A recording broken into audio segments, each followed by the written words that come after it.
ஆவிக்குரிய வளர்ச்சி, ஆவிக்குரிய பலன். ஆவிக்குரிய வாழ்க்கையில் வளர்ச்சியா இருக்கிறவர்கள் எல்லாரும் ஆவிக்குரிய பலமுள்ளவர்களா இருக்கிறார்களா அப்படின்னா இருக்கிறாங்களா? இப்போ நீங்கள் அப்படியே செய்தி கேட்கும்போது தெரிஞ்சிடும், நம்ம ஆவிக்குரிய வாழ்க்கையில் பலனாக இருக்கிறோமா, பலவீனமாக இருக்கிறோமா. நல்லதான் ஜெபம் பண்ணுறோம், நல்லதான் பைபிள் வாசிக்கிறோம், நல்லதான் சபைக்கு வரோம், நல்லதான் குடும்ப ஜெபம் நடக்குது, நல்லதான் இருக்குது. ஆனால் ஆவிக்குரிய வாழ்க்கையில் பலனற்றவளாக இருக்கிறோம். இதெல்லாம் இருக்கிறதுனால ஆவிக்குரிய வாழ்க்கையில் பலமாக இருக்கிறோமா அப்படின்னா இல்லை. இப்போ ஒரு உதாரணத்துக்கு, உங்கள் குடும்பத்திலேயோ அல்லது பக்கத்து வீட்டுக்காரனோ சபையிலேயோ வேலை ஸ்தலத்திலேயோ எங்கேயோ உங்களை குறித்து குறையாக சொல்கிறாங்க, விமர்சனம் பண்ணுறாங்க, உங்களுக்கு தேவையில்லாத பேசுகிறாங்க, அல்லது நீங்கள் செய்யாத ஒன்று சொல்கிறாங்க, குறை சொல்கிறாங்க, குற்றப்படுத்துகிறாங்க, ஏதோ ஒரு விமர்சனம் உங்களுக்கு விரோதமாய் வரும்போது இப்படி நீங்கள் என்ன செய்வீங்க?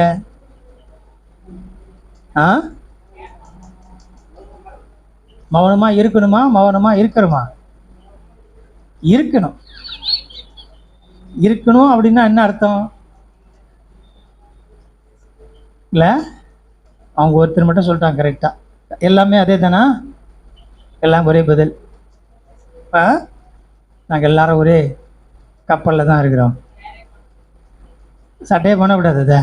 ஆமாம், அதாவது நாம் ஆவிக்குரிய வாழ்க்கையில் பலமுள்ளவர்களாக இருப்பதின் அடையாளம் அதுதான். இல்லை, ஆவிக்குரிய வாழ்க்கையின் வளர்ச்சி உள்ளவர்களாய் நாம் காமிச்சிக்கலாம், ஆனால் ஆவிக்குரிய வாழ்க்கையின் பலமுள்ளவர்களாக இருப்பதின் அடையாளம்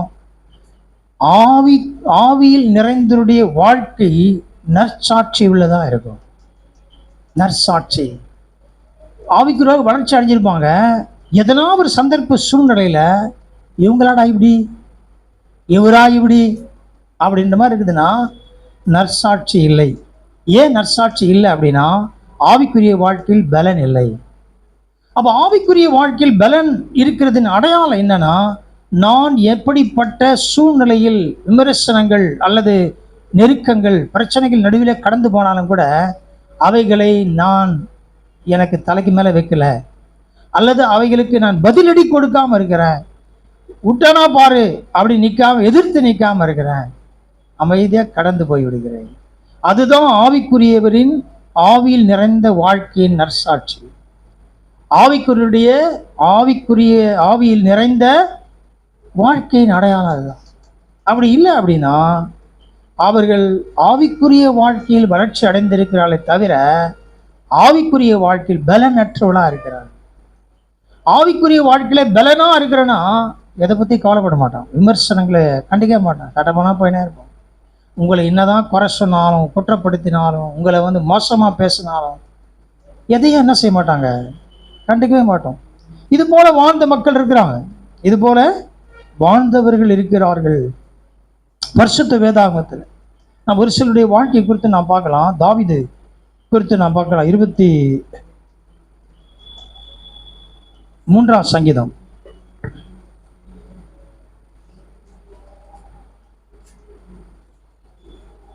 சங்கீதம் 23.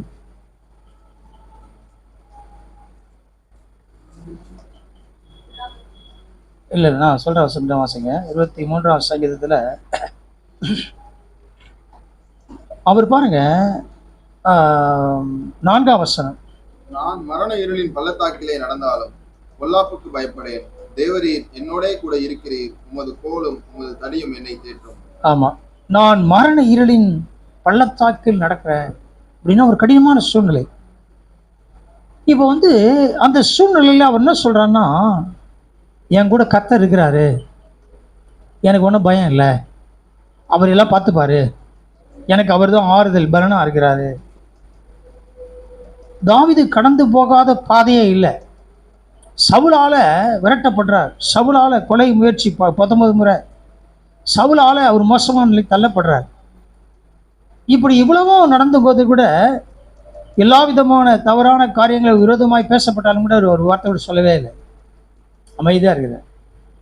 ஏன் அப்படின்னா அதுதான் ஆவிக்குரிய பலனுள்ள வாழ்க்கை. நம்ம அதை விட்டுட்டு சமயம் கிடக்கிட்ட பார்த்துக்கிறேன், சமயம் வரும்போது நான் பார்த்துக்கிறேன், இப்போ விட்டுருவேன், அப்படின்ற நிலைக்கு இருக்கிறோம் அப்படின்னா நாம் ஆவிக்குரிய வாழ்க்கையில் பலனா இல்லை. அப்போஸ்தலன் பவுல் சொல்ற, என்னை பலப்படுத்துகிற கிறிஸ்துவினாலே எல்லாவற்றையும் செய்ய பலன் உண்டு. இப்போ அது என்ன பலன் அப்படின்னா, நான் வந்து மரணம் வருமோ என்று பயந்து நிற்கிறேன். கப்பர் சேதம், நிர்வாணம், நாசம், மோசம், பட்டயம், எனக்கு விரோதமான கள்ள சகோதரர்கள், யார் அப்படின்னு சபைக்குள்ள பிரச்சனை, சபைக்கு வெளியே பிரச்சனை, ஊழியத்துல பிரச்சனை, எல்லா சூழ்நிலை நான் நெருக்கப்படுறேன். ஆனால் எனக்கு ஒரு பலன் இருக்கிறது, தேவ பலன். என்னை பலப்படுத்துகிற கிறிஸ்துவினால் எல்லாவற்றையும் செய்ய எனக்கு பலன் உண்டு என்று சொல்லுகிறார் இல்லையா? நாம் பலவீனமா இருக்கும் போதே கிறிஸ்து நமக்காக என்ன செய்கிறார்? மறைத்திருக்கிறார். அப்போ அவருக்கு தெரியும் நாம் பலமுள்ளவர்களாய் மாற வேண்டும். நாம் பலமுள்ளவர்களாய் மாறாத வரைக்கும் நாம் நம்முடைய ஆவிக்குரிய வாழ்க்கையில் வருகிற போராட்டங்கள், அநேக பிரச்சனைகளை நாம் என்ன செய்ய முடியாது, தைரியமாக சந்திக்க முடியாது. ஆவிக்குரிய வாழ்க்கையில் அந்த முதிர்ச்சி நிலைக்கு நாம் போக முடியல. ஏன் அப்படின்னா, அந்த சூழ்நிலை வரும்போது என்ன செய்கிறோம்? பொறுமையற்றவளாய் மாறிவிடுகிறோம். யாக்கோபு சொல்றார், 5:11 வாசிங்க.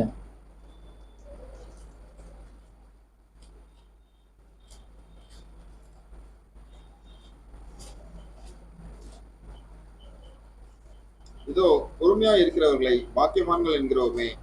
யோபின் பொறுமையை குறித்து கேள்விப்பட்டிருக்கிறீர்கள். கர்த்தருடைய செயலின் முடிவையும் கண்டிருக்கிறீர்கள். கர்த்தர் மிகுந்த உருக்கமும் இரக்கமும் உள்ளவராய் இருக்கிறாரே. ஆமா, யோபுடைய வாழ்க்கையில உட்கார்ந்து பக்கத்திலே உட்கார்ந்துக்கிறான். உட்கார்ந்து அவரை எந்த அளவுக்கு பேச முடியுமோ பேசுகிறாங்க. சகோதரர்கள், நண்பர்கள், அவருடைய மனைவி அவருடைய வேதனையை பார்த்து தேவனை தூஷித்து ஜீவனை விட்டு சாவிடான்ற, எதுக்கு நீ? ஆனா அவர் பொறுமையா இருக்கிறார். அவங்க பேசின எல்லாத்துக்கும் பொறுமையா. இது சாட்சி யாருன்னா தேவனே சாட்சி. கர்த்தர் சொல்றார், யோபை போல நீங்க என்ன செய்யல, என்னை குறித்து பேசல அப்படின்னா அதுதான் ஆவிக்குரிய பலன். ஆவிக்குரிய வாழ்க்கையில பலன் இல்லை அப்படின்னா முறுமுறுப்பு இருக்கும்.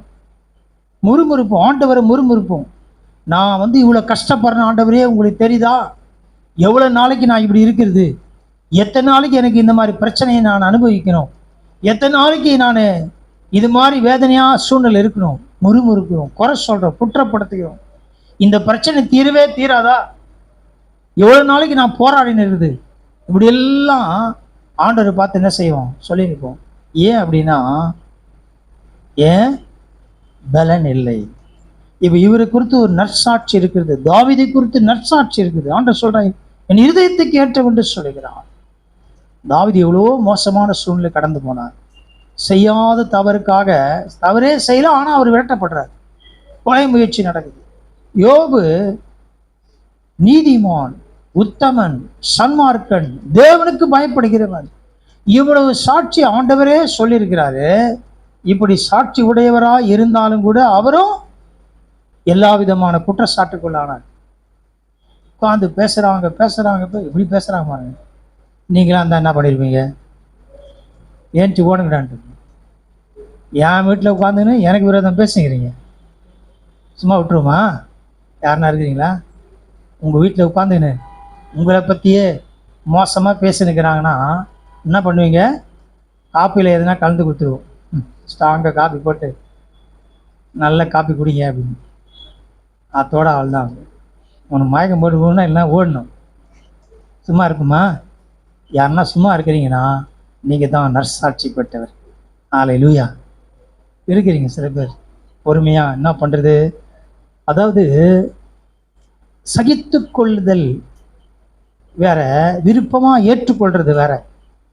சில பேர் என்ன பண்ணுறது, தலையெழுத்து நான் சகிச்சுன்னு தான் போனோம், இதை இருக்கிற வரைக்கும் இருக்கட்டும், என்ன பண்ணுறது, ஒன்றும் செய்ய முடியாது நான் அப்படின்ற நிலைக்கு போகிறது. இல்லை இல்லை இல்லை இல்லை, நான் கிறிஸ்துவுக்காக எல்லாவற்றையும் பொறுமையோடு அனுபவிக்கிறேன். இதை பவுல் இதை சொல்கிறார். அவர் அப்படியே சகிச்சுன்னு போகிறது முகத்தை பார்த்தா தெரியும், இவங்க எப்படி ஏற்றுக்கிறாங்க, இவ்வளவு பிரச்சனை எப்படி ஏற்றுக்கிறாங்க, பரவாயில்லையேன்னு போகிறது தெரியுது. இல்லை இல்லை இல்லை, எந்த நாளும் சரி கர்த்தருக்குள் நான் என்ன செய்கிறேன்? சந்தோஷமா இருக்கிறேன். ஆபகுக் 3 17-18 வாசிங்க.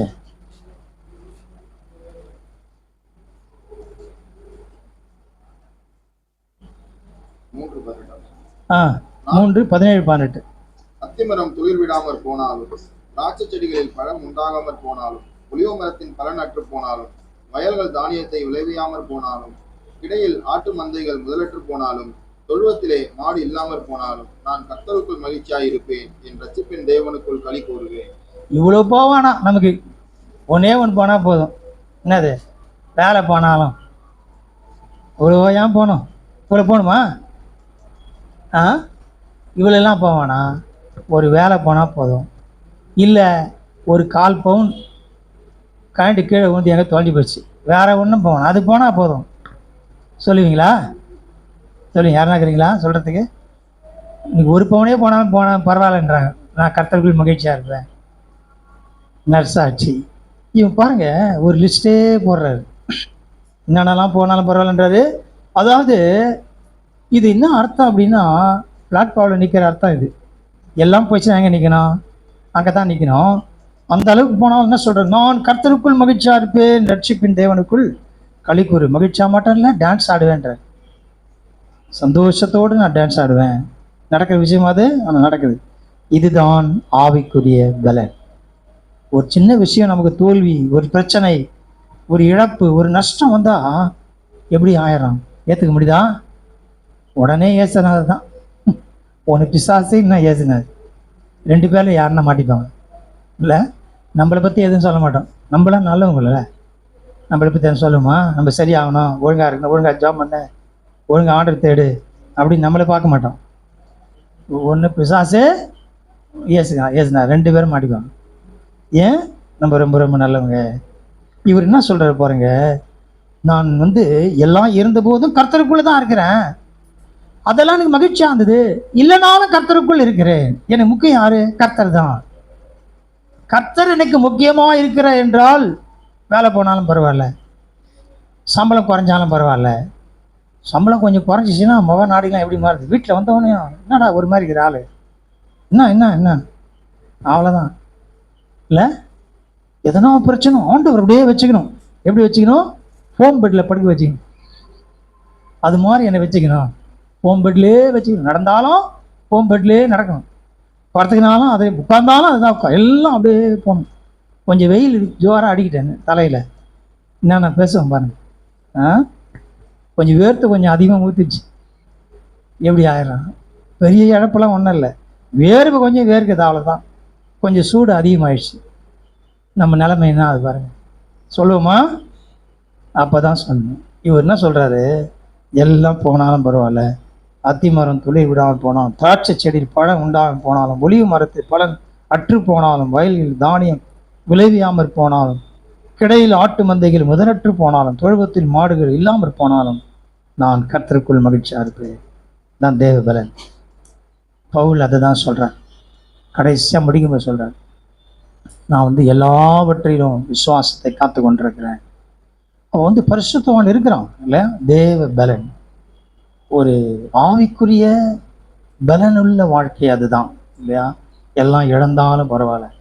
யோசேப்புக்கும் அதே மாதிரி ஒரு அனுபவம் இருக்குது. யோசேப்பு ஆதியாகமம் 37 23 வசனம். 37:23. யோசேப்பு தன் சகோதரரிடத்தில் சேர்ந்தபோது யோசேப்பு உடுத்திக் கொண்டிருந்த பலவர்ண அங்கியை அவர்கள் கழற்றி, அவருடைய பலவர்ண அங்கியை கழட்டிட்டார். என்ன அப்படின்னா, இந்த பிரச்சனையே இந்த அங்கியில தான் வந்து. ஒரு நல்ல ட்ரெஸ்ஸு வாங்கி அவங்க அப்பா போட்டார், பொறாமையாக பார்க்குறான். இப்போ இன்னொரு வருஷம் வாசிங்க, அப்போ தான் உங்களுக்கு நல்லா புரியும். கொலோசியர் 3:12 வாசிங்க.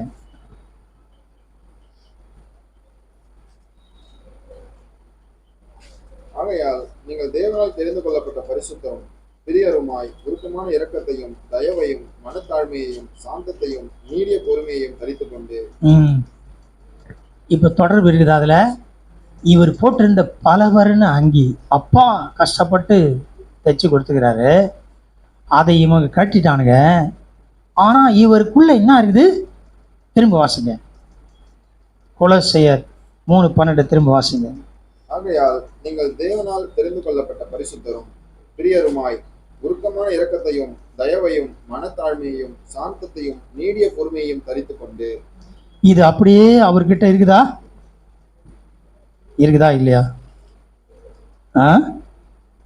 இல்லைன்னா என்ன ஆயிருக்கும்? ஆடா பாவீங்களா, உங்களுக்கு நான் சாப்பாடு எடுத்துகிட்டு வந்தேன், மட்டன் எடுத்துகிட்டு வந்தேன், திராட்சை ரசம் எடுத்துகிட்டு வந்தேன், அப்பா எடுத்துகிட்டு வந்தேன், என் கையில் வாங்கிட்டு என் சட்டையை கட்டிங்கடா அப்படின்னா அவருடைய அந்த வெளியேறப்பட்ட கலர்ஃபுல்லாக இருக்குது, அழகான ட்ரெஸ்ஸை உருவிட்டாங்க.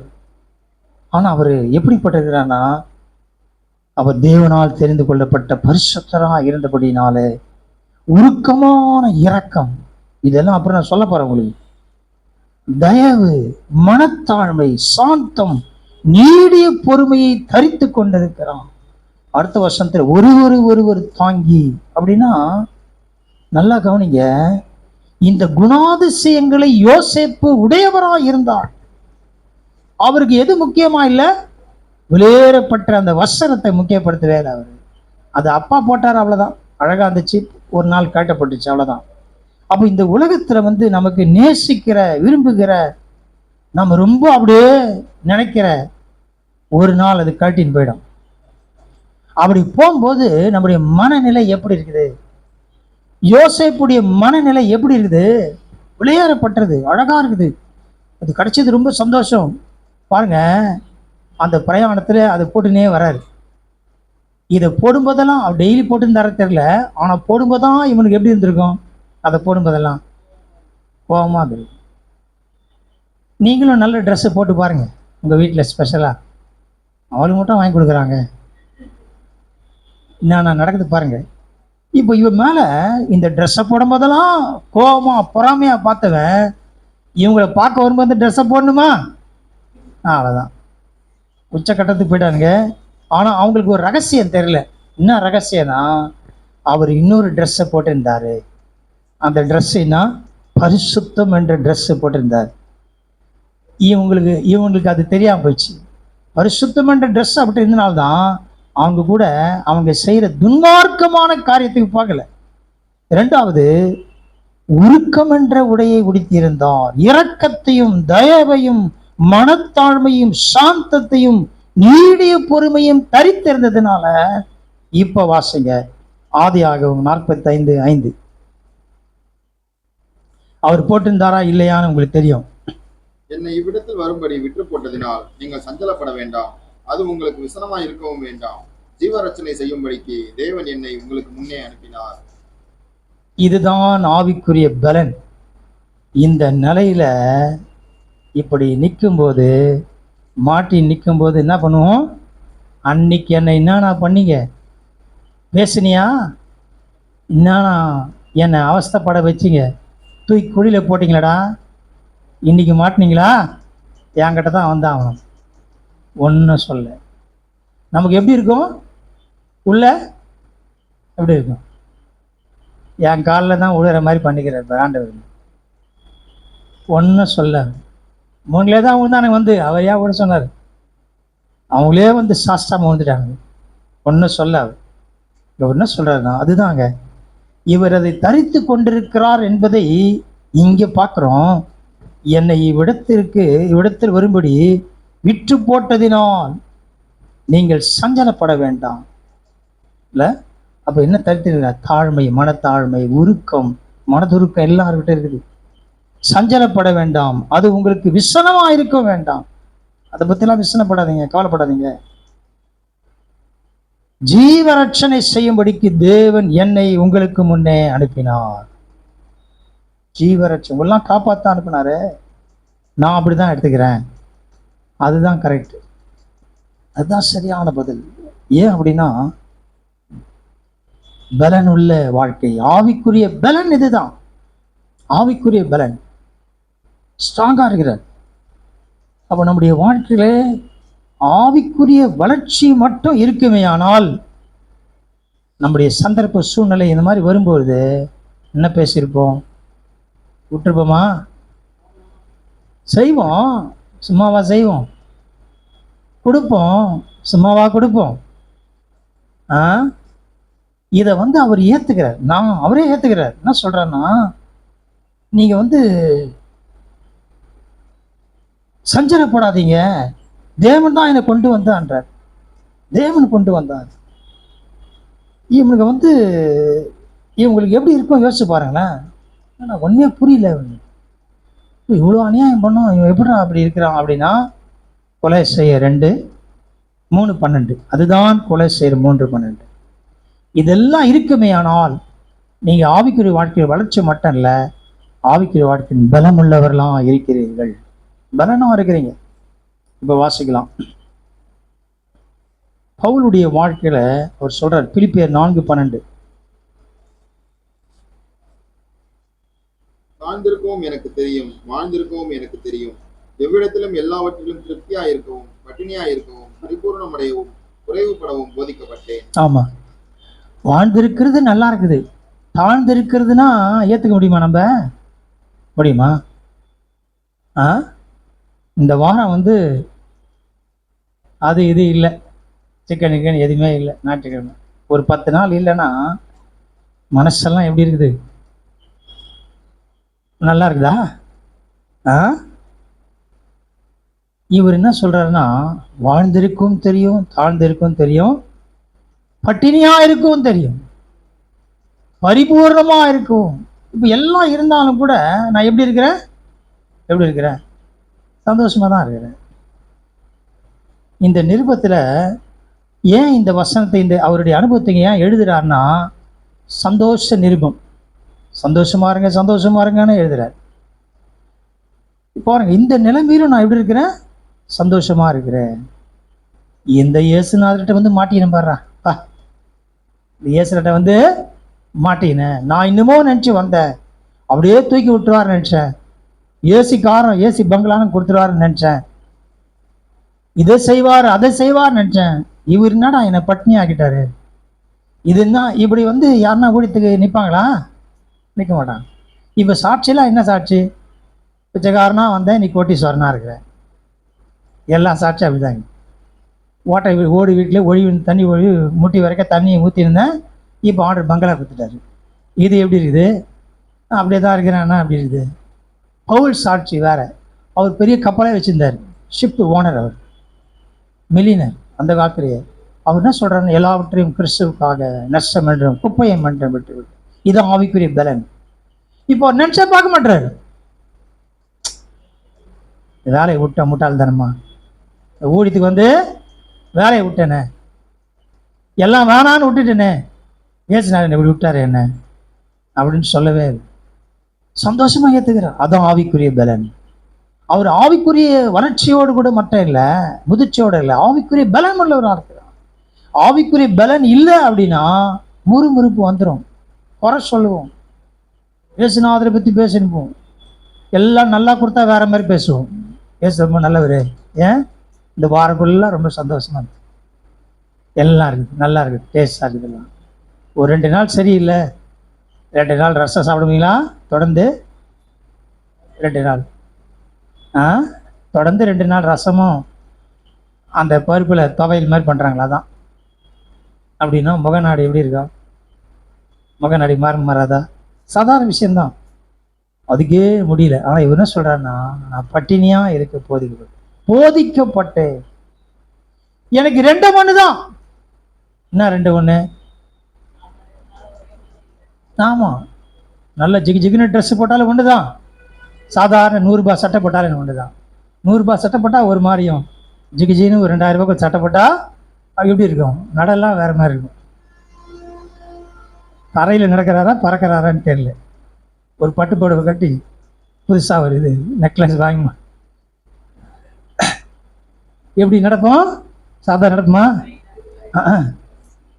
அவ்வளோதான். நடக்கிறாங்களா பறக்கிறாங்களான்னு தெரியாது.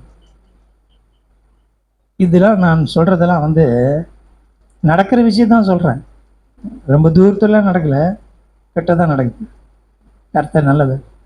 அவன் வந்து ஆவிக்குரிய பலன் என்று சொல்லும் பொழுது ஒன்றுமே இல்லை, ஆனால் சந்தோஷமா இருக்கிறேன், மகிழ்ச்சியா இருக்கிறேன், நிறைவா இருக்கிறேன்.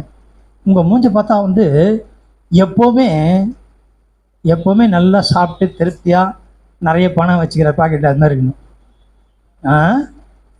மாச கடைசியெல்லாம் ஒரு மாதிரி இருக்கிறாரு, முதல் வாரம்லாம் முகம் நல்லா இருக்குது, மகிழ்ச்சியா இருக்குது. உங்களை பார்த்து கண்டுபிடிக்க கூடாது, என்ன சாப்பிட்டேன்னு கண்டுபிடிக்க கூடாது, கையில் எவ்வளோ காசு இருக்குதுன்னு கண்டுபிடிக்க முடியாத மாதிரி இருக்கணும். முகத்தை பார்த்தவொடனே ஓ ரைட்டு அப்பனா ஒன்றும் இல்லை.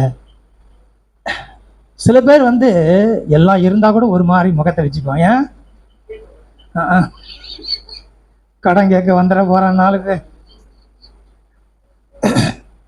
இதெல்லாம் தங்கமேல பித்தளை தான், அது பாலிஷ் போட்டு போட்டுக்கிறேன், வாங்கி அடகு வச்சு காசை வாங்கி. இப்படி சொல்கிற ஆளாக இருக்கிறாங்க, அப்படி சொல்கிற ஆளாக இருக்கிறாங்க. என்ன பண்ணுறது, என் நிலைமை உங்களுக்கு என்ன தெரியும்? கரெக்ட் தான் நீ சொல்கிறது. அப்போ இங்கே வந்து அவர் சொல்கிறார், திரும்ப வாசிங்க, வீட்டுக்கு போய் வாசிங்க. தாழ்ந்திருக்கவும் எனக்கு தெரியும், வாழ்ந்திருக்கவும் எனக்கு தெரியும், எவ்விடத்திலும் எல்லாவற்றிலும் திருப்தியா இருக்கவும், பட்டினியா இருக்கவும், பரிபூர்ணம் அடையவும், குறைவுபடவும் போதிக்கப்பட்டேன். இதில் வந்து முக்கியமான விஷயத்தை நம்மகிட்ட சொல்கிறவங்களுக்கு என்னென்னலாம் இருக்குது அப்படின்னா, அவர் வந்து நான் வந்து திருப்தியாக இருக்கிறேன், பரிபூர்ணமாக இருக்கிறேன், அதில் குறை வந்தாலும் பரவாயில்ல, இல்லை தாழ்ந்திருக்கவும் நான் தெரிஞ்சிருக்கிறேன். எனக்கு வந்து தாழ்ந்திருக்கிறது வாழ்ந்து அப்படின்னா அர்த்தம்னா ரெண்டும் ஒன்றா தான் பார்க்குறேன். எவ்விடத்திலும் எல்லாவற்றிலும் திருப்தியாக இருக்கிறேன். எவ்விடத்திலும் எல்லாவற்றிலும் அப்படின்னா அவருடைய பிரயாணம் நல்ல பிரயாணமும் இருக்குது, மோசமான பிரயாணமும் இருக்குது. ரெண்டுமே எப்படி இருக்குதுன்னா திருப்தியாக இருக்கிறேன். நமக்கு ஜன்னல் ஓரத்தில் சீட்டு கடிச்சிச்சுன்னா ஒரே மகிழ்ச்சியாக இருக்கும், காற்று வாங்கி போகலாம். இதுவே இந்த பக்கம் 3ஆவது சீட்டு கடிச்சிச்சுன்னா எப்படி இருக்கும்? சந்தோஷமா போமா? இந்த பக்கம் இடிக்கிறான், அந்த பக்கம் இடிக்கிறான், அப்படியே ஒரு மாதிரி இருக்கும், மூஞ்சே மாறிடும். இப்போ சொல்லுங்கள், எனக்கு 3ஆவது ஆள் சீட்டு கடிச்சாலும் சரி, ஜன்னல் ஓரத்தில் சீட்டு கடிச்சாலும் சரி, எனக்கு ரெண்டும் ஒன்று தான். நான் எப்படி இருக்கிறேன்? திருப்தியாக இருக்கிறேன். பஸ்ஸை விட்டு எப்படா இறங்கவும் இருக்கும், இறங்கி வீட்டுக்கு வந்தவனே நீ என்ன நன்றி தெரியுமா? என்ன நன்றி, இங்கே வந்து என்னை உட்கார வச்சுட்டான், சீட்டு இல்லாமல் வச்சுன்னு வந்தாங்க, நீ வேற எதுவும் கேட்கக்கூடாது அந்த சமயத்தில், அவ்வளோதான் கேட்டா. இங்கே வந்து அவர் சொல்கிறார், எனக்கு வந்து இதெல்லாம் ஒன்று தான் அப்படி சொல்கிறார். நான் வந்து பட்டினியாக இருக்கவும், பரிபூர்ணப்படையும், குறைவுபடவும் போதிக்கப்பட்டேன். எல்லாத்தையும் ஊழியத்துக்கு வரத்துக்கு முன்னாலே இதை தெரிஞ்சிச்சுன்னா கவலைப்படாமல் இருக்கலாம். ஊழியத்துக்கு வரதுமே தெரிஞ்சுது. ஒருத்தர் எனக்கு கூப்பிட்டு கடைசி கிளாஸ் அதான் இது தான் சொன்னார். ஒரு 2 மணி நேரம் இது எல்லாத்தையும் பேசி விட்டார். அது என் வாழ்க்கையை மாற்றுச்சு. அதனால் இதை பற்றி கவலைப்படுறது கிடையாது. என்ன வந்தாலும் சரி, என்ன போராட்டங்கள், கஷ்டம், யார் என்ன பேசணும், என்ன வந்தாலும் நம்ம எதுக்காக இருக்கிறோம், அவ்வளோதான், ஒரே நோக்கம். அதில் நாம் பலனாக இருக்கிறது புரிஞ்சுக்கணும். ஆண்டவர் இன்னைக்கு எல்லாம் கொடுத்துக்கிறார், ரைட்டு, ஒன்றும் இல்லை அப்படின்னா பரவாயில்ல அப்படின்னு எடுத்துக்கிட்டான். மகிழ்ச்சியாக இருக்கிறேன். தெரியவே தெரியாது யாருக்கும். பலவீனமாக இருக்கிறோமா தெரியல, நல்லா காசு வச்சுக்கிறோமா, என்ன சாப்பிட்டோன்னு தெரியல, நல்லா இருக்கு, முகம் ஒரே மாதிரி தான் இருக்குது. யோவான் சவுண்ட நிலைமையாக தான் இருந்துச்சு இல்லையா? ஒரு 1 தீமோத்தேயு 3ஆம் அதிகாரம் 3ஆம் வசனம். அவன் மதுபான பிரியனும், அடிக்கிறவனும், இழிவான ஆதாயத்தை இச்சிக்கிறவனுமா இராமல், பொறுமையுள்ளவனும், சண்டை பண்ணாதவனும், பண ஆசை இல்லாதவனுமா இருந்து. ஆமா, இங்க வந்து பொறுமை இருக்கணும்ன்ற ஒரு ஊழியக்காரன் பொறுமையா இருக்கணும், ரொம்ப அவசியமா இருக்கு. பொறுமையுள்ளவனும் எல்லாம் இருக்குது. ஒருவேளை இவன் சண்டை, ஏன் இவன் சண்டை போடுறான் அப்படின்னா, சண்டை வருதுன்னா சண்டை போடுறான். நீங்களா போய் சண்டை போடுவீங்க? யாருன்னா இருக்கிறீங்களா? நானே போய் சண்டை போடுவேன். சும்மா உட்காந்து ஆளை கூப்பிட்டு சண்டை போடுறது. ஒரு அம்மா எப்பவும் சண்டை போடுங்க எல்லார்கிட்டையும். ஒரு நாள் என்ன செஞ்சுதான், நடு ரோட்டில் ஒரு அடுப்பை வச்சு அது மேலே ஒரு கடாயை வச்சு வறுத்து நிறுது. ஒருத்தர் வந்து பார்க்குற, என்னடா ஒன்று நெருப்பு இல்லை, ஒன்று வறுத்து நிற்குதானே. அவர் கேட்டாராம், என்னம்மா கடாயில் வறுத்து நிற்கிறியே, ஒன்றும் இல்லையேன்ட்டு. அவ்வளோதான் முடிஞ்சது கதை, அவர் கதை. அது எப்படி நீ என்னை பார்த்து கேட்ப? சில ஆளுங்க அப்படிதான் இருப்பாங்க. நீங்கள் பாட்டுன்னு என்ன ஒரு மாதிரி இருக்கிறீங்களே அப்படின்னு கேட்டிங்கன்னா நீங்கள் தொலைஞ்சிங்க. அதை எப்படி என்னை பார்த்து நீ இப்படி ஒரு மாதிரி இருக்குன்னு கேட்கலாம்? என்னத்த கண்ட நீ? அவ்வளோதான். ஜாக்கிரதையாக இருங்க. அப்படின்னா அர்த்தம் அப்படின்னா, பொறுமையாக இருக்கும்பொழுது சண்டை இருக்காது. பொறுமையாக இருந்தீங்கன்னா சண்டை இல்லை. அதுதான் சொல்கிறார், பொறுமையாக இருங்க. இன்னொரு வருஷம் வாசிக்கலாம். நான் உங்களுக்காக தான் வாசிக்கிறேன். 1 பேதுரு 2:20.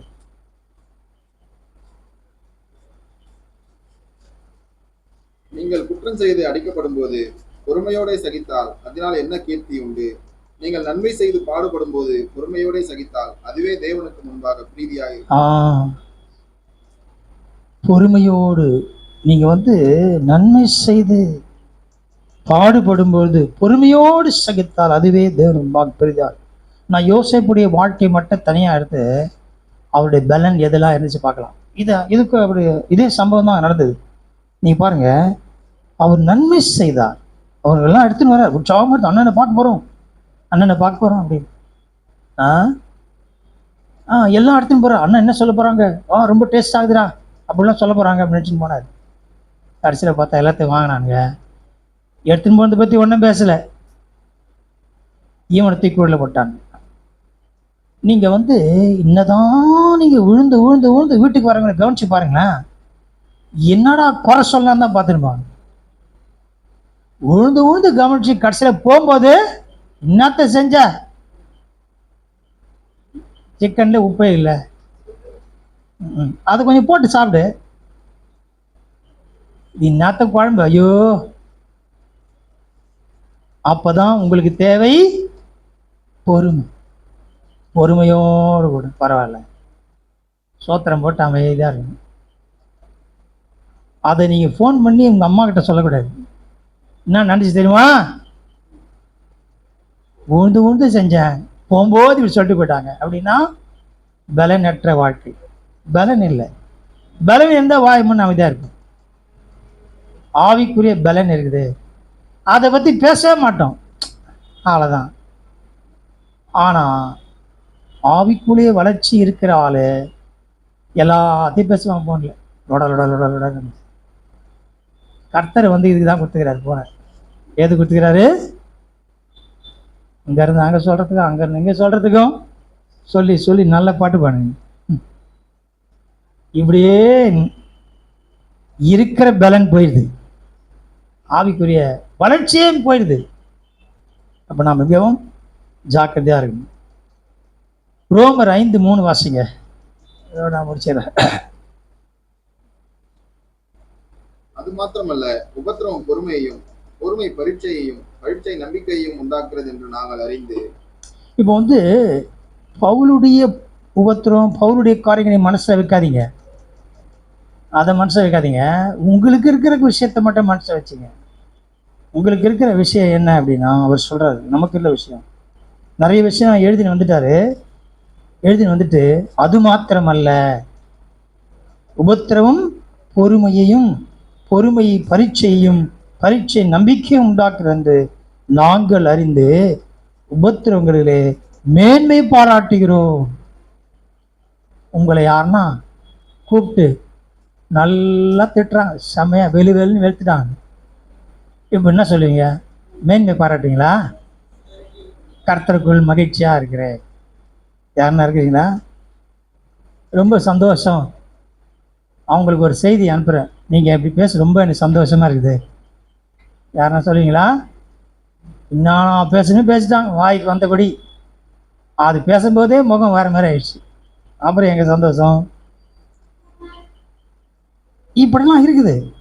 ஆனால் அவர் என்ன சொல்ல வர்றாருன்னா, அது மாத்திரம் நிறைய விஷயம் சொல்லிட்டு அது மாத்திரம் இல்லை, உபத்திரம். இப்போ எனக்கு இதெல்லாம் எதுக்கு ஆண்டவர் செய்கிறார்? இதெல்லாம் எதுக்கு வரும் தெரியுமா? உங்கள் பொறுமை பரீட்சிக்கப்படுகிறது.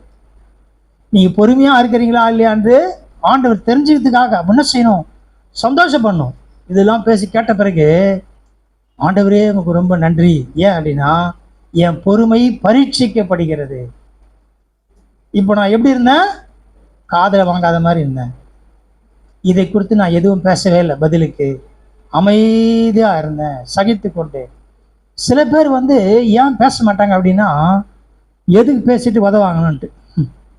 எதுக்கு பேசிட்டு இன்னும் கொஞ்சம் பிரச்சனை ஆகணும் அப்படி இல்லை. என்ன இருந்தாலும் சரி, அதாவது உபத்திரம் பொறுமையும், பொறுமை பரீட்சையும், பரீட்சை நம்பிக்கையும் உண்டாக்குற நாங்கள் அறிந்து உபத்திரங்களை மேன்மை பாராட்டுகிறோம். ரிவார்டு கொடுத்த மாதிரி எனக்கு ரிவார்டு கொடுத்துக்கிறாங்க. எது? உபத்திரம், பரீட்சை, இதெல்லாம் என்னது? ரிவார்டு. ஏன்? இதனால்தான் நான் என்ன செய்தேன்? பொறுமையை கற்றுக்கொண்டேன். இதனால்தான் இல்லாவிட்டு சகித்துக் கொள்ள கற்றுக்கொண்டேன். இதன் மூலம் தான் இதுலயும் மகிழ்ச்சியா இருக்கும்படி கற்றுக்கொண்டேன். எப்படி இது பாருங்க, கர்த்தர் நல்லது. 8ஆம் அதிகாரம் 25ஆம் வசனம். நாம் காணாததை நம்பினோமாகில் அது வருகிறதற்கு பொறுமையோடே காத்திருப்போம். ஆமா, இப்போ இப்போ என்ன அப்படின்னா, பொறுமையோடு காத்திருக்கிறது எல்லாவற்றுக்காக தான். ஆண்டவரே, நான் பொறுமையா காத்திருக்கிறேன். எல்லாவற்றையும் பவுல் வந்து பவுலுடைய அனுபவம் வேற, யோசேப்புடைய அனுபவம் வேற, தாவீது ஒரு அனுபவம், யோபுடைய ஒரு அனுபவம். ஒவ்வொருடைய அனுபவம் வித்தியாசமா இருக்குது. ஆனா ஒன்றே ஒன்று என்ன அப்படின்னா, அவர்கள் எல்லா சூழ்நிலையிலும் தேவனை மறுதலிக்காம இருந்தான், உறுதியா இருக்கிறாங்க. ஆபகுக் தீர்க்கதரிசி அவரு சொல்றார், எல்லாம் போனாலும் பரவாயில்ல, நான் கர்த்தருக்குள் மகிழ்ச்சியா இருக்கிறேன். இப்போ வந்து இதெல்லாம் வந்து நம்ம யோசித்தே பார்க்க முடியாம இருக்குது. ஏதோ என்ன பண்றது, தலையெழுத்து இருக்கிறேன் அப்படின்னு சொன்னா கூட பரவாயில்ல, என்ன பண்றது என் தலையெழுத்து அப்படின்னு சொல்லிட்டு பொறுமையா இருக்குது இல்லை. நான் மகிழ்ச்சியா இருக்கிறேன்றதுதான் பலன். நான் மகிழ்ச்சியா இருக்கிறேன். இந்த